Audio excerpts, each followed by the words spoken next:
Tired of cluttered contacts in Aisensy and ready to get your database sparkling clean? In this video, we'll show you how to easily delete those imported contacts, keeping your Aisensy contact list organized and ensuring data accuracy. Let's dive right in. First, log into your Aisensy account. Once you're in, navigate to the Contacts tab located on the left-hand side of your dashboard.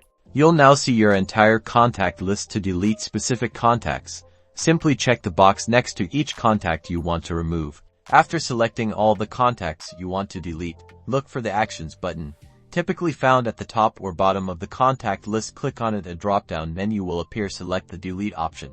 A confirmation pop-up will appear asking if you're sure you want to delete the selected contacts. This is your last chance to double-check your selection. If you're absolutely sure, click the Confirm button to proceed with the deletion. The selected contacts will now be permanently removed from your Aisensy account. Congratulations! You've successfully deleted imported contacts from your Aisensy account. This helps maintain a clean and organized database for more effective communication. Keep your contact list fresh for the best results. Don't forget to like and subscribe for more Aisensy tips and tricks.